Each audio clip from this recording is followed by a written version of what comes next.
done before, leading up to their LinkedIn purchase. We're going to go over the financials. We're going to cover, again, some of the risks that they're involved with in actually taking on this giant $26 billion acquisition. And we're going to go over pros and cons, what's good and what's bad about this particular buy. First is the acquisitions, the background of what we're doing here. Vizio was in 2000 for $1.5 billion, a lot of money, a lot of zeros. Diagrams and drafting. Now, why do they make all these acquisitions? I think Microsoft wants to better the products they already have. Vizio, what they wanted to do with that is tie into their Office world that they already have. Microsoft Office, Word, all those things. They wanted to make that a bedfellow with that. As same with all the other items that they've purchased. They purchased Navision, which is accounting software, which who doesn't need accounting software? Lionhead, we all know about the Xbox 360 and the whole evolution of that. So what's the next thing? If you have your own platform, why not buy companies that make games? So they have Lionhead and others like Rage, or there's a couple others. Skype, of course, big. What they wanted to do with Skype, they want to tie that in with their Microsoft Messenger. They were fighting with Yahoo Messenger, so why not bolster theirs with something stronger, tying Skype in with it. That's why they purchased Skype. Nokia, of course, it was a flop, unfortunately. Mobile Data Labs is one of the top iTunes products in their store for calculating mileage for taxes. So I guess they wanted to be part of that. Next, the last thing we're going to cover today is LinkedIn. The huge, put themselves in debt, thank you very much for telling us that, acquisition for the reason for LinkedIn, I think, is their step to get into the mobile cloud. Right now, Microsoft, being as it is a very concise business that's been run like every other business up to this point. It wasn't using a lot of cloud like Apple's or anything else. So with the acquisition of LinkedIn, it has a big platform where it can start becoming part of the mobile network, which everyone's using, phones, iPads, all that. Basic raw data is the prices before and the price after. As you can see, the price before for Microsoft was 51.8, went down right after, and LinkedIn, of course, jumped. Surprisingly, I wouldn't say surprisingly, because it's a good deal for LinkedIn. They jumped. Now, if you look at that and say, oh, well, Microsoft went down, why would they do it? That'll get into, of course, the risks later on. But if you looked at, which I did the research and I watched, I didn't put a picture up here for it. But if you look at all their acquisitions, every time they did an acquisition, their stock dropped. Because when you spend that much money, you can drop into the red, and that worries people. So they assume that your stock's going to go lower. And unlike LinkedIn, when they purchased Nokia, their flop, Nokia's price did not jump. It just stayed pretty much the same. So that could have been an indication as to its future. Like I was mentioning earlier, the lower projected numbers is because of the sheer size of the sale with LinkedIn. $26 billion would put a chunk in anyone's pocket, and that would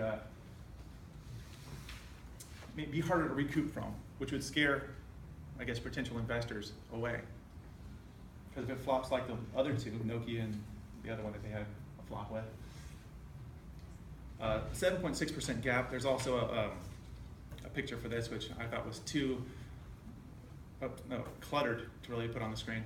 It showed the stocks, and it showed what they were at and how their drop, and it showed the gap, which is 7.6%, and how they were going to recoup that gap.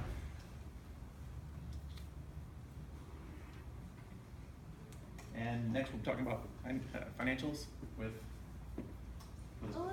Yes, I'm going to go into the financial implications. This is the first time Microsoft will move into an enterprise or a large social media space. This is the first time they've ever attempted to go into this type of space in a significant way. they are looking to monetize through targeted advertising and promotion opportunities. Both companies will end up saving about $150 million a year in cost savings. The acquisition will add to Microsoft's earnings per share, or it will add more value than the cost of the acquisition in less than 2 years, or by fiscal 2019. LinkedIn, as we can see if you refer to the graph over here, LinkedIn stocks, which is depicted by the orange line, was quite low before the announcement of the acquisition. However, when the announcement was made, their stocks went up exponentially. So they were in a very good position to sell. Reid Hoffman, he is the co-founder and executive chairman of LinkedIn. He owns 11% of it, or over 14 million shares. So his stake in the company went from $1.1 billion to $2.8 billion. As a result, he was the largest single gain from the acquisition. Because he was the largest stake, he had the largest stake ownership in the company, then it shows the kind of effect the acquisition had on the other stakeholders in the company. This was a win-win for LinkedIn. Next we will go into why Microsoft took such a big risk. All right, so why did Microsoft take such a big risk? $26 billion, that's a big chunk of change for any company to be investing in a product that doesn't produce a tangible item. But what we do know is data is the most valuable asset right now. With globalization and with social media pretty much invading every aspect of our life, having that information is crucial to learning more about your customer, learning about what kind of people you want to recruit for your company.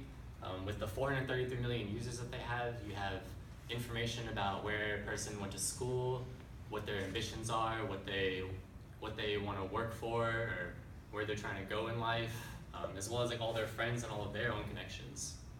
So having that kind of information will be a goldmine for recruiters and also advertising agencies for cross-marketing purposes, because LinkedIn is the standard for professional networking. And this is the first graphic that Microsoft released after the buyout, and it kind of just shows two of their core missions and how they kind of coincide with one another. We have the, on Microsoft side, empowering people and organizations to be more productive, and on the LinkedIn side, we have, of course, connecting professionals with each other so they can both produce more and both be able to bring each other up more. So those kind of two missions are, they're part of their core values, but also it shows how well they're going to be able to, cooperate together and how it'll be productive for both of them.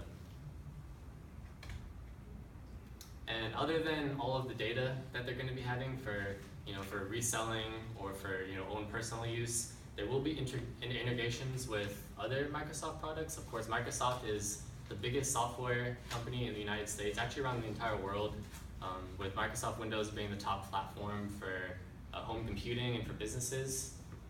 Skype Business is, of course, what Skype is, but Skype Business will become integrated with LinkedIn most likely, because with the video chatting, we haven't been able to connect with each other and be able to set up business meetings a lot more fluidly and seamlessly. And along with that, we have the cloud computing, being able to hold people's portfolios. Any information that they ever do through Microsoft Word, through Excel, like anything that they have to do with businesses, they can add that to a portfolio. And with that portfolio, it can be shared with other organizations, other people who might be looking for a certain asset for a certain way that you're looking, that you present your information together. Every little thing you do is all data for them to collect, and it's all something that will either help you out in the long run or might, put you at a disadvantage. Another thing that we have, which it's not really confirmed, but it's something that we might see in the future, is its connection with Xbox Connect. Xbox Connect, it used to be primarily for gaming, but now that Xbox has kind of their whole home theater, their whole, it wants to be like the media central for the living room, you can set up, it'll immediately just be able to connect to Skype Business, and you can just make calls just from your living room, just from on the couch, or from anywhere in your house. Basically, there's limited applications for for this integration. And continuing will be the effects of the buyout from Microsoft with Eric. Okay, so the acquisition of LinkedIn is going to affect Microsoft in a few different ways. First, they're going to have greater social media presence. So Microsoft really isn't a company that's focused as of right now primarily on social media. So with LinkedIn being the largest professional networking site with over 400 million users, they're going to gain more, or they're going to gain access to more of these users by acquiring LinkedIn. And then again, they're going to be creating the largest professional network with this acquisition.